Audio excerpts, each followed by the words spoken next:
Boa noite, vamos começar em breve, daqui a 3 minutinhos.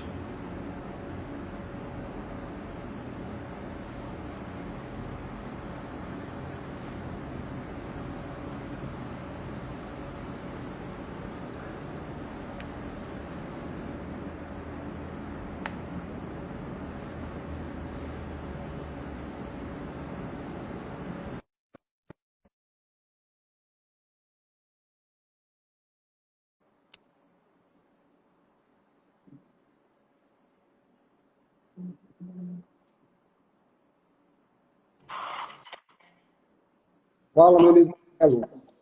Boa noite. Tudo bem? Boa noite. Vamos Vamos começando aqui. Aguardar só uns 2 minutinhos para começar no horário. perfeitamente. Perfeitamente.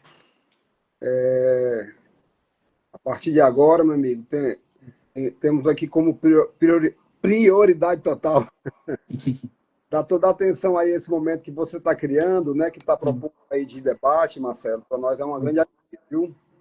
hum. Eu me chamo Marcelo Guanabara, né? Para quem não me conhece.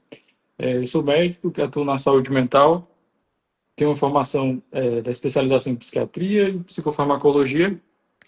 E hoje à noite vamos receber o mentor de negócios Fred Pinho. E para falar um pouco sobre estratégias, né, de como manter a produtividade sem deixar a saúde de lado. Começa contando um pouco para a gente, Fred, da sua jornada, é, como é que estão os projetos hoje. Perfeito, Marcelo. Então, eu quero começar agradecendo pelo convite. Quero parabenizar você pela iniciativa, Marcelo, e quero também parabenizar você pela maneira como nós nos conhecemos.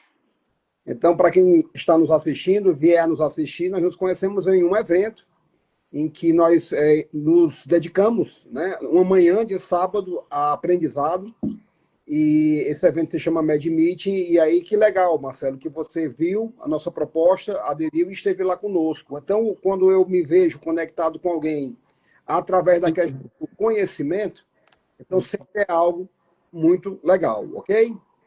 Só Bom, tentar mudar isso aqui. legal. Você, cara, apresentado ficou melhor ainda agora.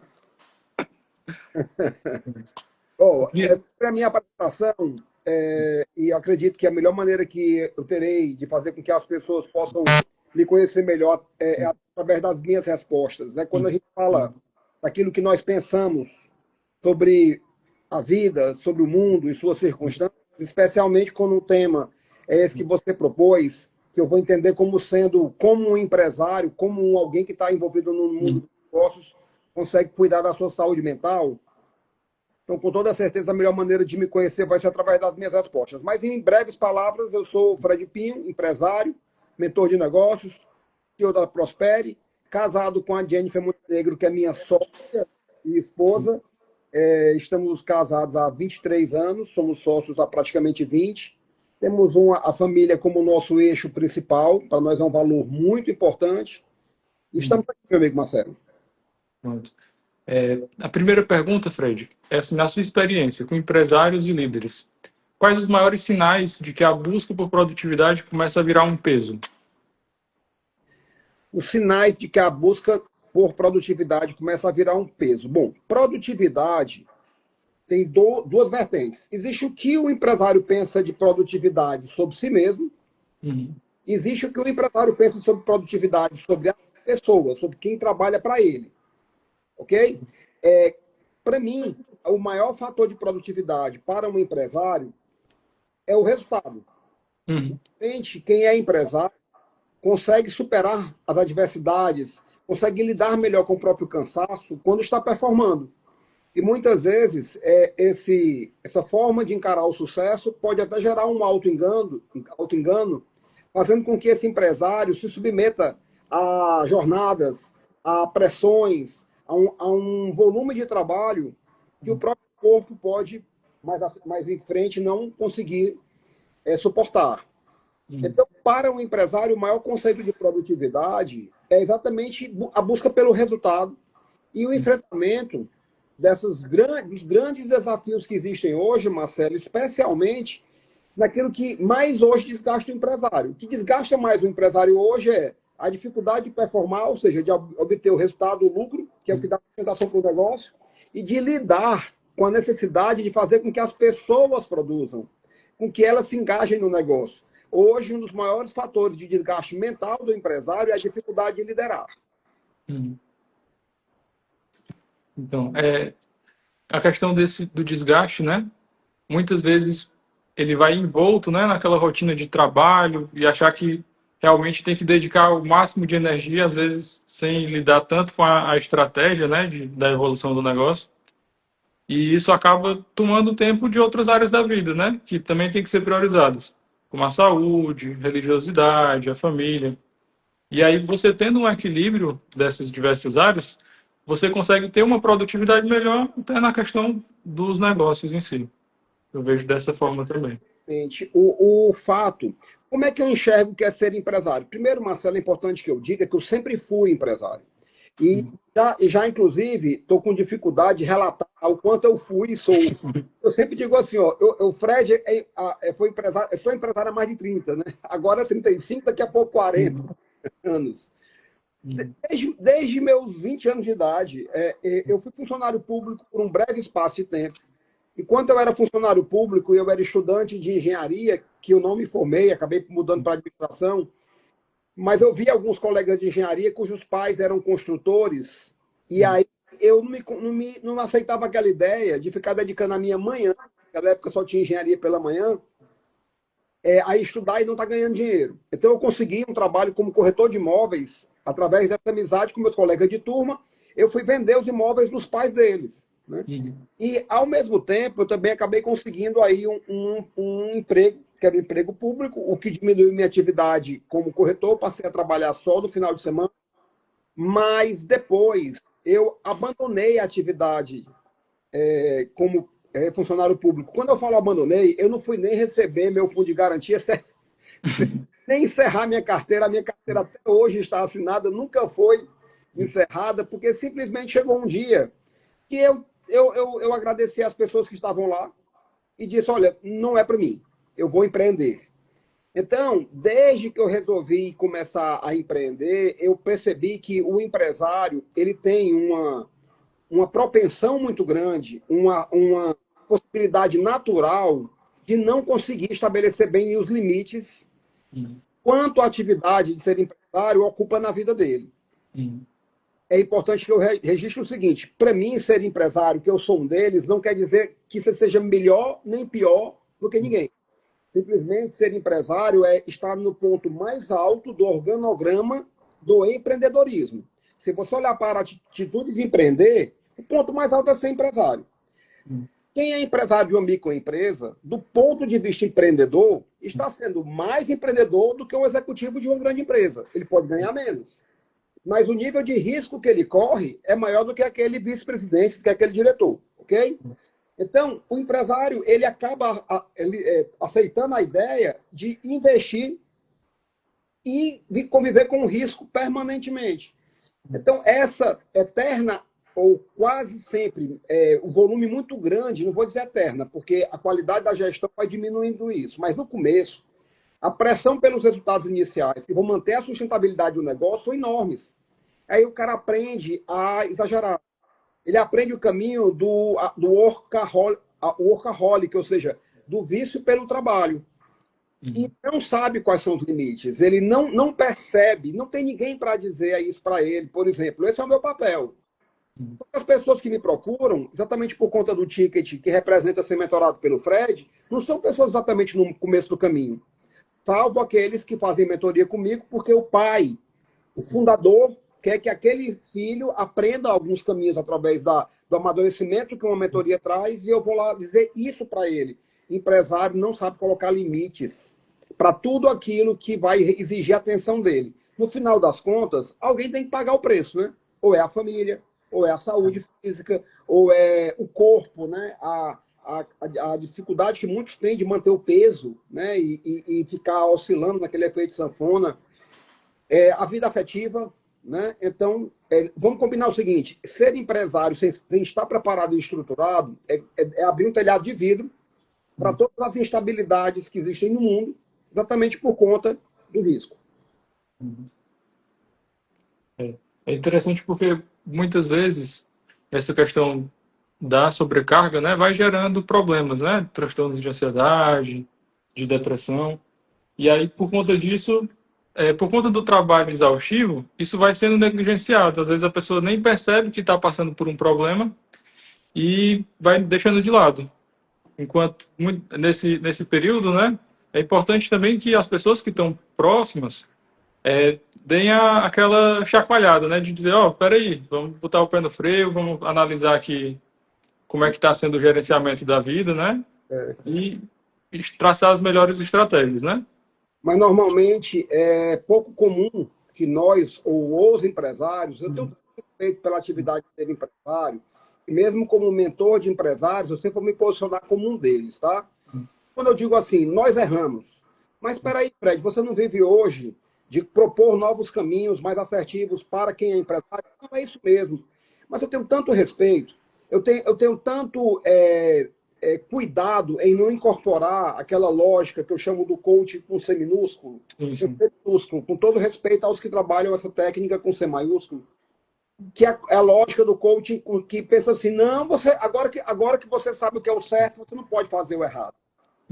Meu amigo, se alguém aqui acha que ser empresário é lidar o tempo todo numa linha de coerência e lógica, está muito enganado. Porque o estresse é um dos fatores que mais tira o ser humano de um caminho lógico e coerente. Então, dizer o que é o certo para um empresário, por exemplo, não exagere no trabalho, tenha uma boa alimentação, não é o suficiente. E é legal, Marcelo, porque eu tenho certeza que você é uma pessoa preparada para entender a profundidade que eu estou dizendo, por toda a sua caminhada aí de estudo sobre o comportamento humano. E eu gosto também de ser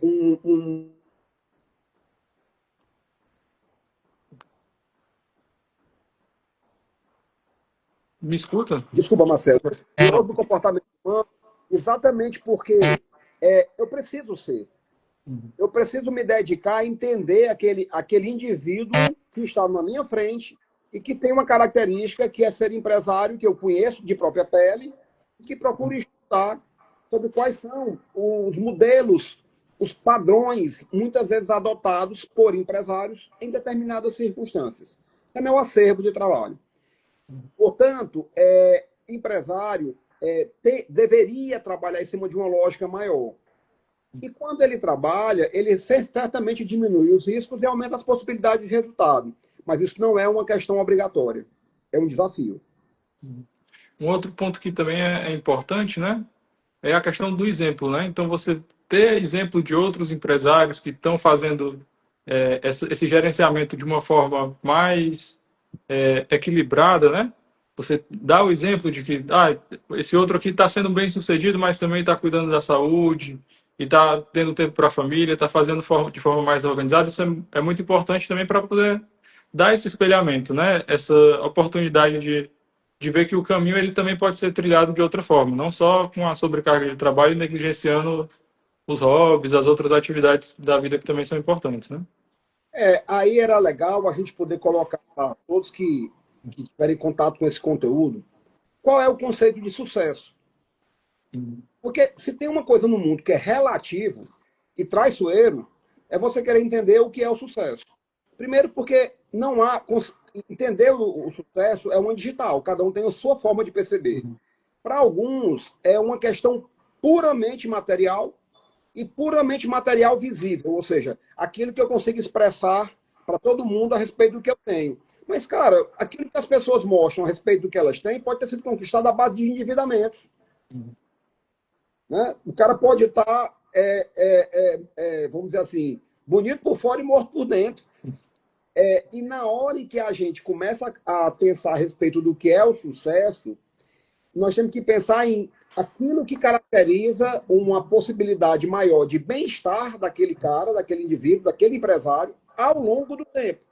E ao longo do tempo, algumas coisas perecem. Por exemplo, uma característica muito importante de sucesso, que eu acho legal, eu acho que nós temos que nos cuidar. legal e você me surpreende estando como você está vestido, porque você é um psiquiatra e é legal isso, cara.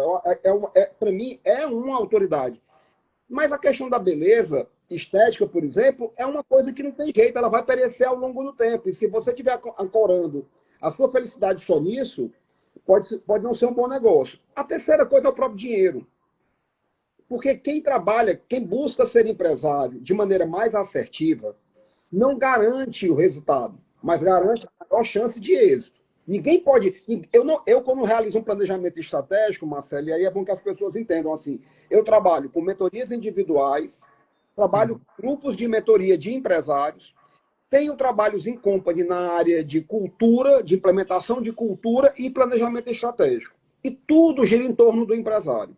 Porque se eu quero apoiar o empresário, a ferramenta mais poderosa de liderança é o planejamento estratégico.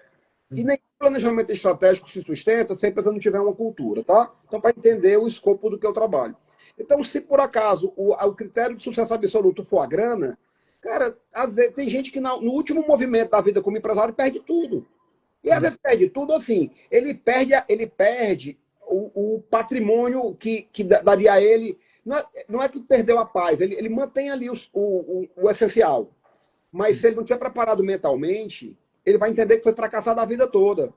E esse cara está passando fome, porque ele ancorou toda a sua percepção de sucesso na grana. Então, eu proponho, diferentemente da maior parte das pessoas que ocupam a posição que eu estou, isso não é uma crítica, porque tem empresários que só querem trabalhar, ser mentorados, por quem coloca sucesso, sucesso, grana, grana, grana, grana, shape, academia todo dia, tem que velejar e tal. Legal, se você quer isso para você, tem que procurar um mentor e pense assim. Eu já não. Talvez eu deva encontrar as pessoas. É interessante, Marcelo, eu tenho clientes de 23 anos, tenho clientes de 63. Então o escopo é esse, 40 anos de diferença, né? E processos que estão fluindo há mais de ano. Esse mais experiente, né? Estamos há 4 anos juntos. Uma jornada que começou eram 4 meses, era um ciclo de 4, transformou em 4 anos. E o de 23, estamos há 1 ano e 3 meses. Isso não é nem para ser o mais comum, porque eu tento o tempo todo colocar autonomia. Autonomia para o cara pensar. Mas, meu amigo, o nome da nossa empresa se chama Prospere. E prosperidade, para mim, é equilíbrio. É ser bem-sucedido de maneira sustentável em cada setor importante da vida. Isso aí. Fred, muitos líderes sofrem de ansiedade e acabam perdendo o foco. Como é que você enxerga o impacto no dia a dia dos negócios? Rapaz, ei, Marcelo, se você pegasse um homem das cavernas, transportasse diretamente agora para a Avenida Paulista, ou soltasse o cara no centro da cidade, na Praça do Ferreira, meu amigo, o que, é que ele faria? Eu acho que ele ou ele matava alguém, né? Ou ele saía correndo e não parava nunca. Porque houve uma transformação tão absurda, né, no que se chama no contexto dos recursos de viver, né, que a própria tecnologia, que tudo foi chegando para auxiliar, mas ao mesmo tempo ninguém percebeu que tudo isso estava fazendo a gente empilhar esforço cognitivo, né? Então, agora nós somos um computador rodando com muitas pastas abertas. Com muitas pastas abertas. E todo mundo que tem um computador, um notebook, que seja, rodando com muitas pastas, muitos arquivos, a memória de processamento vai caindo, né? Ou seja, aquele computador pode até travar. E se uma máquina trava, imagina nós. Um dos sintomas de não estar suportando a quantidade de demandas, né, de atenção, foco, decisão e tudo, é a perda de foco. O curioso é que muita gente acredita na possibilidade do multifoco. Você pode ter multifoco, você pode ter, eu entendo assim, tá? Esse é o meu pensamento. Pode ter multiprioridades, mas com perda relativa de desempenho em cada uma delas. Então, se você quiser performar bem, no meu entendimento, você deve ser uma pessoa com menos possibilidades de foco, porque quem tem muitas prioridades não tem nenhuma, e deve trabalhar melhor aqueles focos. Sobretudo, ter um planejamento. Porque em tudo na vida vai ter dificuldade.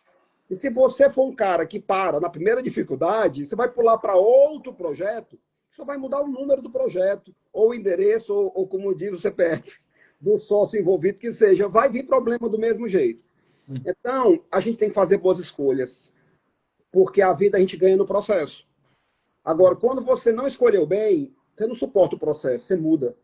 Muda de foco, muda de carreira, muda de projeto, de empresa, muda de posicionamento da empresa no mercado. Então, ter foco é uma questão de disciplina. E só é possível essa disciplina mesmo, de maneira profunda e dentro de uma visão assertiva, se for feita dentro de um planejamento. De um plano. Seja um plano de vida pessoal, estruturado, ou um plano da empresa. Eu vejo também a questão de que você tem, quando você está ali com a mente muito acelerada, acaba que você vai perdendo você acha que está ficando mais produtivo, mas na verdade vai ficando menos. Vai ficando com mais dificuldade de prestar atenção nos detalhes. E aí eu vejo que muita gente acaba recebendo as demandas do dia a dia e vai apagando incêndio, né? Resolve um problema aqui, outro problema ali. O primeiro que aparecer vai ser resolvido. O último que aparecer, provavelmente não. Então, eu vejo que nesse ponto é importante a questão de saber diferenciar o que precisa ser resolvido imediatamente, o que precisa ser resolvido, mas dá para esperar, o que não tem pressa agora, mas é muito importante lá para frente. Tem até um livro que eu li há uns anos atrás, que eu achei bem interessante, que ele ajudava a organizar algumas listas nesse sentido, que era o GTD, que era o Get Things Done. Tá, legal. Legal. Boa sugestão. Marcelo, eu fico imaginando você, meu amigo, no seu consultório. E a propósito, é importante que eu registre aqui. Eu já tive vários ciclos de terapia. Eu hoje, como eu lhe disse, estudo, né? Estudo como um curioso profundo, assim. Eu estou estudando a obra do Freud, né? Que é a psicanálise, e foi legal porque na minha turma, e assim, já está.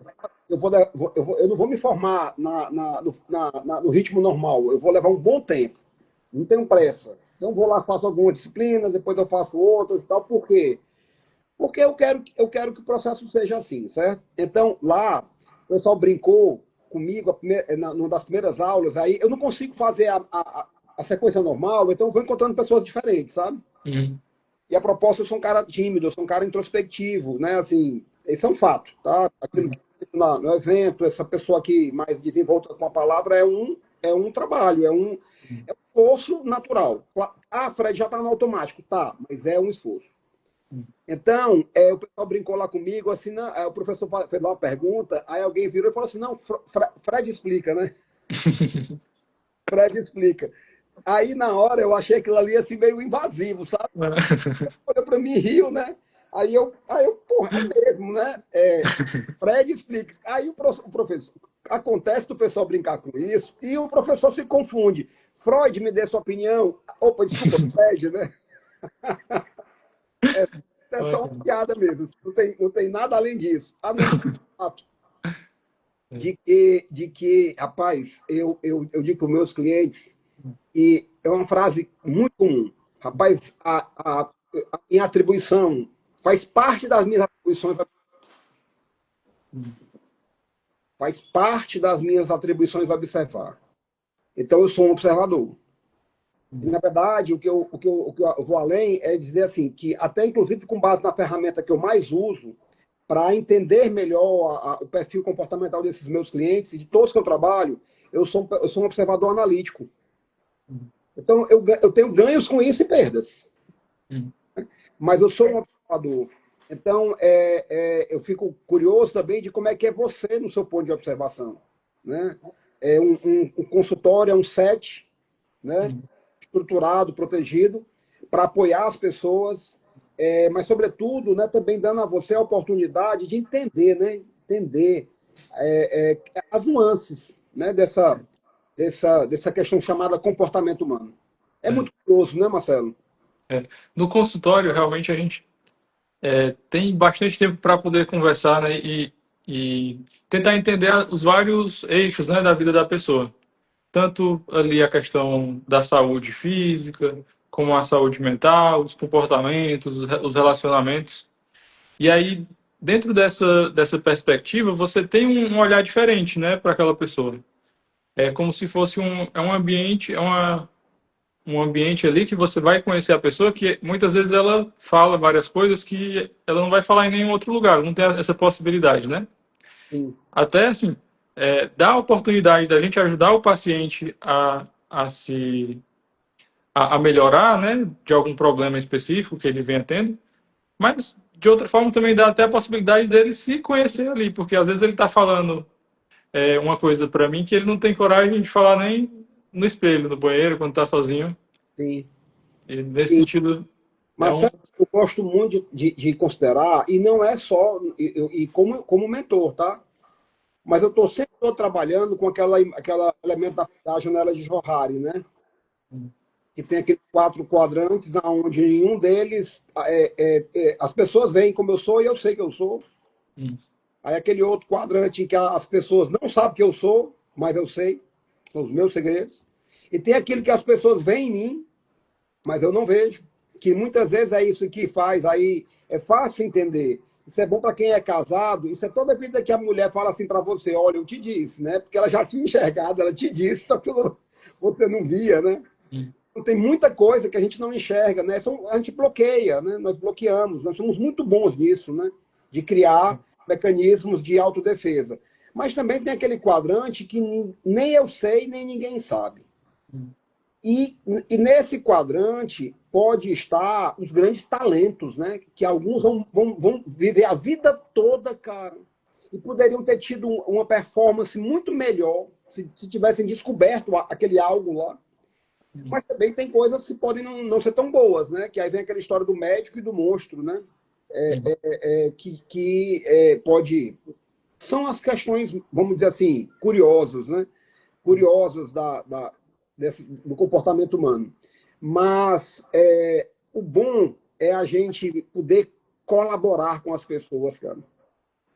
isso. Descobrindo, né, aquilo que ela não viu ainda, como você mesmo disse, e, sobretudo, sendo o que você é e que eu procuro ser. Cara, sabe como é que eu falo, às vezes, para os meus clientes?